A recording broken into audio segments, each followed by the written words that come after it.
কি হওয়ার ছিল আর এ কি হয়ে গেল। মেঘনার জীবনটা এইভাবে পাল্টে যাবে সে কিন্তু কখনোই ভাবিনি।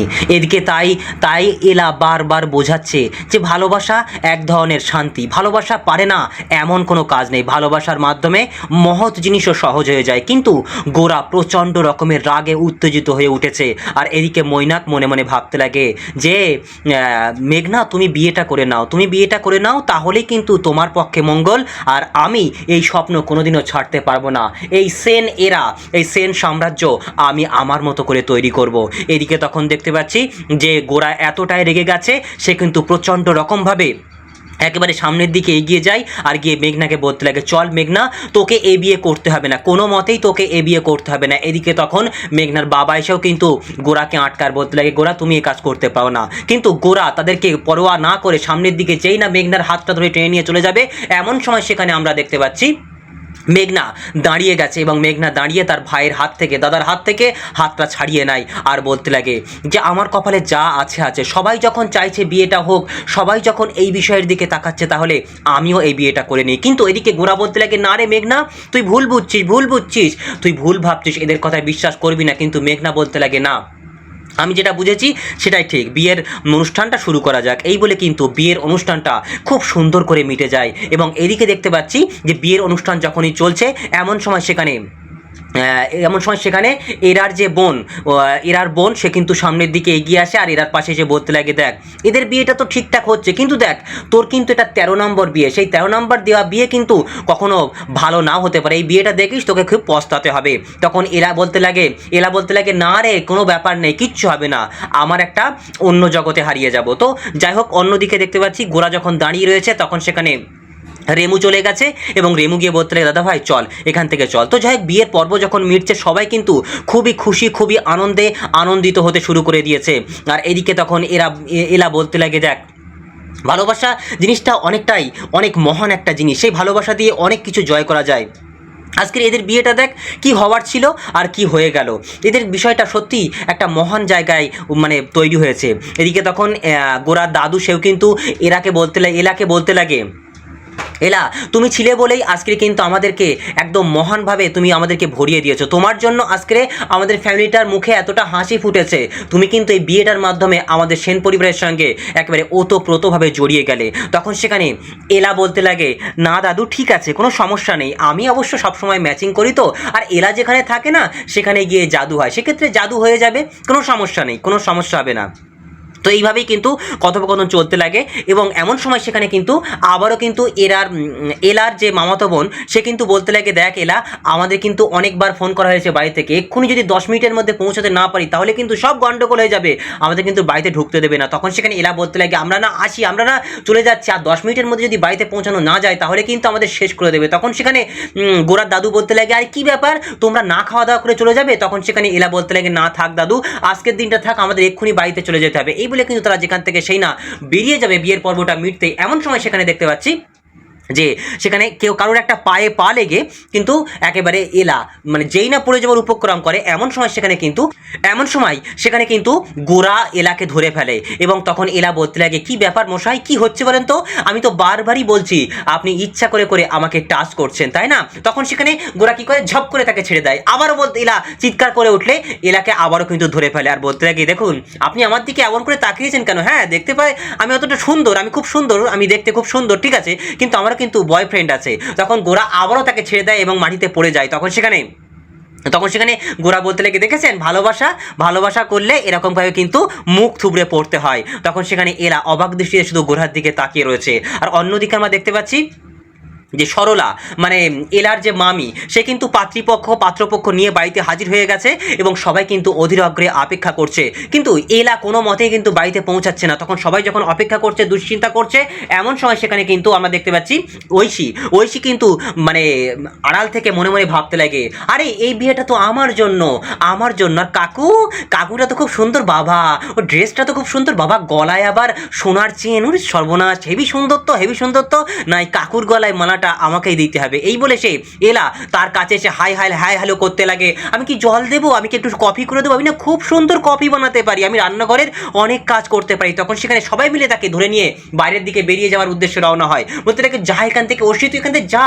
তো ঐশী বলতে লাগে এই জলের গ্লাস জলের গ্লাস জলের গ্লাস জলের গ্লাসটা আমি নিয়ে নেই। এই বলে ঐশী কিন্তু বিভিন্ন রকমভাবে বাহানা করে সেখানে ছেলেটার সামনে থাকতে চায় এবং ছেলেটাও কিন্তু ঐশীকে দেখে প্রচণ্ড পছন্দ করে ফেলেছে। এমন সময় সেখানে কিন্তু আমরা দেখতে পাচ্ছি এলা চলে এসছে এবং এলাকে দেখে সবাই কিন্তু হতবাক হয়ে গেছে, সবাই হতবাক হয়ে গেছে এবং এলা ইশারায় ইশারায় জিজ্ঞেস করে এটা কারা।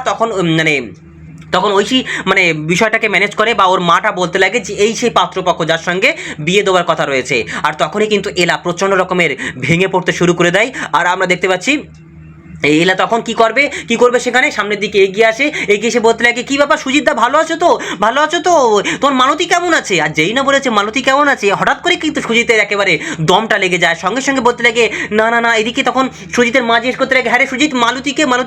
তখন সেখানে ও আচ্ছা আচ্ছা তুমি বলনি সুজিতদা, তুমি বলনি মালতীকে, আসলে মালতী তো সুজিতদার গার্লফ্রেন্ড, তার সঙ্গে তো বিয়ে হবার কথা ছিল।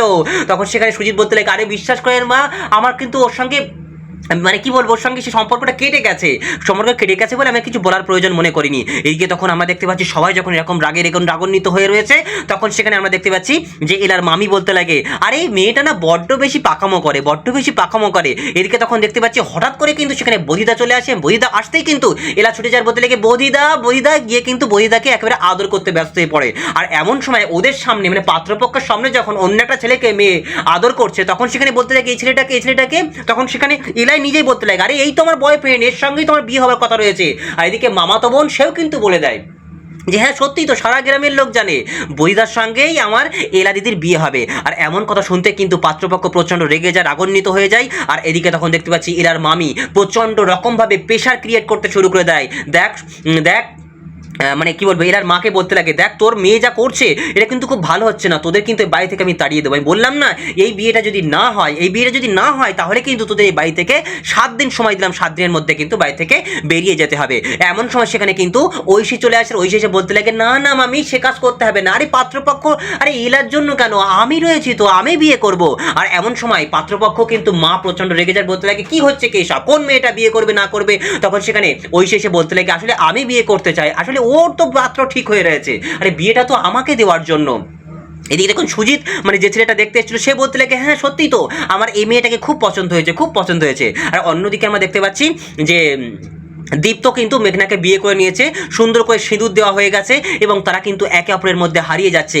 আর এদিকে গোরার দাদু, গোরার বাবা এবং গোরার দাদিমা সবাই, কাকা কাকিমা সবাই কিন্তু প্রচণ্ড খুশি হয়ে রাখে, তাদের খুশি আর বাঁধ পায় না। সবাই মিলে কিন্তু প্রচণ্ড খুশি হয় যে আজকে সত্যিই বিয়ের পর্বটা মিটে গেছে। আর অন্যদিকে আমরা দেখতে পাচ্ছি যে ঠাকুরমশাই তখন বলতে লাগে যে তোমরা যাও এবার বড়দেরকে গিয়ে আশীর্বাদ বড়দের গিয়ে প্রণাম করো, আশীর্বাদ নাও। এই বলে যখন সবাই মিলে আশীর্বাদ করছে, এমন সময় মেঘনা দীপ্তকে ছেড়ে সে কিন্তু ঘরের উদ্দেশ্যে রওনা হয়ে যায় এবং এদিকে দীপ্ত অবাক দৃষ্টিতে শুধু তাকিয়ে রয়েছে মেঘনার দিকে। আর এদিকে গোরা মনে মনে ভাবছে মেঘনা তোর যে এই কাজটা করলো, আমি ওই মেয়েটাকে ছাড়বো না, তোর জীবনটি নরকে পরিণত করে দিয়েছে, আমি কোনো মতেই ছাড়বো না। এবং মৈনাকের কাছে গিয়ে বলতে লাগে মৈনাক তুমি খোঁজ নাও, ওই যে এলা বাসু ওর কোথায় থাকে, ওর গোষ্ঠী ওর নক্ষত্র সমাজ চাই, ওকে আমি ছাড়বো না। এই বলে কিন্তু গোরা সেখান থেকে কঠোর প্রতিজ্ঞাবদ্ধ হয়। আর এদিকে তখন এলার মা প্রচণ্ড রকম রাগান্বিত হয়েছে আর বলতে লাগে ঐশী তুই কি বলছিস, তুই ভেবে চিনতে বলছিস। তখন ঐশী বলতে লাগে মা দেখো তোমার নাকটাও কাটা যাবে না আর এই বাড়িটাও বেঁচে যাবে, সেই জন্য বিয়েটা আমি করি। এই বলে ঐশী সামনের দিকে এগিয়ে আসে আর এগিয়ে এসে বলতে লাগে দেখুন আমি পাত্র হিসেবে খুব ভালো, আমি তো ওই একই রকমভাবে পড়াশোনা করেছি, আমার রেজাল্ট হয়তো এলার মতো অতটা ভালো না, কিন্তু তার পাশাপাশিই তো। এদিকে সুজিত বলতে লাগে হ্যাঁ আমার এই মেয়েটা খুব পছন্দ হয়েছে। এদিকে তখন আমরা দেখতে পাচ্ছি সবাই মিলে বলতে লাগে হ্যাঁ সত্যিই তো এই মেয়েটাকে আমরা বিয়ে করতে পারি, এই মেয়েটাকে আমাদের বৌমা করে নিয়ে যেতে পারি। সেক্ষেত্রে ঐশীকে বলতে লাগে তুমি এসো মা পাশে বসো। এই বলে ঐশীকে পাশে বসে এবং ঐশী একেবারে কি বলবো এত পরিমাণে দাম বাড়ানো কথা বলছে, এত পরিমাণে নিজের সম্পর্কে কথা বলছে, ভালো কথা বলছে যে সবাই কিন্তু অবাক দৃষ্টিতে তাকিয়ে রয়েছে। যে রান্না করতে পারে ভালো, যে কোনোদিন রান্নাঘরে যায়নি সে আবার খুব ভালো রান্না করতে পারে, বাসন মাজতে পারে, সবাই মিলে কিন্তু অবাক হয়ে যাচ্ছে। আর এদিকে তখন দেখতে পাচ্ছি এলা এবং এলার মামাতো বোন তারা কিন্তু আলোচনা করছে দেখ কি করে বাতলিং দিতে হয়, দেখ কি করে বাতলিংটা দিচ্ছে। তো যাই হোক এরকম পর্ব মিটে যায়। তারপর বলতে লাগে ঠিক আছে পাত্র এবং পাত্রী তোমরা ঘরে যাও, গিয়ে তোমাদের মধ্যে কথোপকথন করে নাও। তখন তারা ঘরের মধ্যে চলে যায়। ঘরের মধ্যে গিয়ে কিন্তু ঘরের মধ্যে গিয়ে সুজিত এবং ঐশী তারা কিন্তু কথোপকথন করতে শুরু করে দিয়েছে এবং বলতে লাগে যে তুমি পড়াশোনা কতদূর জানো, তোমার কোনটা ভালো লাগে, তোমার গান টান ভালো লাগে না। তখন সেখানে ঐশী বলতে লাগে আমার নাচটা খুব ভালো লাগে, আমি খুব ভালো নাচতে পারি। আর অন্য দিক থেকে আরেকজন বলতে লাগে, মানে ওই দিক থেকে মামাতো বোনটা রয়েছে, সে বলতে লাগে নাচাতেও পারে। তখন সবাই মিলে ছোঁজাগুজি করছি কে কে কে কে কে কোথায় গেল, কে কোথায় গেল। তখন সেখানে ঐশী বলতে লাগে আসলে ঘরটা না ইকো হয়, ঘরে না ইকো হয়। আচ্ছা আপনি বলুন তো আপনার অ্যানুয়াল ইনকাম কত? তখন সেখানে সুজিত বলতে লাগে আসলে আমার প্রমোশনটা হয়ে গেলে অবশ্য বেশি হবে, তবে আপাতত এখন অ্যানুয়াল ইনকাম 17 লাখ টাকা। আর 17 লাখ টাকার কথা শুনতেই কি বললেন, 17 লাখ টাকা, 17 লাখ টাকা, এই বলে কিন্তু ঐশী একেবারে অজ্ঞান হয়ে পড়ে যাওয়ার উপক্রম করতেই কিন্তু সুজিত তাকে ধরে ফেলে। আর সুজিত তাকে ধরে ফেলার পরবর্তী মুহূর্তেই সুজিত তাকে ধরে ফেলার পরবর্তী মুহূর্তে কিন্তু ঐশী বলতে লাগে আসলে এটা হচ্ছে love at first time, love at first time, ভালোবাসার প্রথম ছোঁয়া আর কি। তো যাই হোক এরকমভাবে চলতে লাগে পুরো বিষয়টা। এইদিকে দেখুন পাত্রপক্ষ কিন্তু পাত্রপক্ষ মানে সুজিতের বাবা মা তারা কিন্তু প্রচণ্ড প্রেশার ক্রিয়েট করতে লেগেছে যে তাহলে তোমরা কি দেবে, মানে বিয়ের জন্য তো কিছুটা তো দিতে হবে, বিয়ের জন্য কোন কোন, মানে আমাদের তো সব ঘর বাড়ি সব রেডি হয়ে গেছে, শুধু ওপরের খাট আলমারি শোকে সেটা দিয়ে ভরিয়ে দিলে হবে, মেয়ের গা ভর্তি গহনা দিলেই হবে। এদিকে তখন এলার মা বলতে লাগে দেখুন আমাদের উনি মানে এলার বাবা মা তারা কিন্তু মারা গেছেন, সে ওরা খুব ছোট ছিল তখন থেকে, তো সেই জন্য আমি না কিছু কেমন কিছু দিতে পারবো না। কিন্তু পাত্রীপাকে কোনো মতে শুনতে চায় না যে আপনাদেরই তো থাকবে, আরে ওই বাড়ি আর এই বাড়ি তো আপনাদেরই, সেক্ষেত্রে আপনারা কেন দেবেন না, সবই তো আপনাদের থাকবে, আপনাদের মেয়ে থাকবে। সেক্ষেত্রে কিন্তু এলার মা বলতে লাগে না আমার পক্ষে দেওয়া সম্ভব নয়। এদিকে যখন সবাই কষাকষি করছে, জোর জবরদস্তি করছে, এদিকে এলা কিন্তু প্রচন্ড রকমভাবে রেগে যাচ্ছে, সামনের দিকে এগিয়ে আসে বলতে লাগে ও আচ্ছা আপনাদের সঙ্গে আমি আরেকটা কথা বলতে চাই যে আপনারা তাহলে আমাদেরকে কি দিচ্ছেন। তখন বলতে লাগে হোয়াট, তোমরা কি বলতে চাচ্ছ, তুমি কি বলতে চাচ্ছ? তখন এরা বলতে লাগে কি বলবো আবার, আপনি বললেন আপনাদের বাড়িও যা আমাদের বাড়িও তাই, সেক্ষেত্রে আপনারা আমাদের বাড়িতে কি দেবেন? আর এমনিতে তো পাত্রের ইনকাম মানে বছরে 17 লক্ষ টাকা, সেক্ষেত্রে এই টাকাগুলো তো একটা মামুলি ব্যাপার। তো এমন কথা শুনতে কিন্তু সবাই অবাক হয়ে গেছে এবং সবাই অবাক দৃষ্টিতে শুধু তাকিয়ে রয়েছে।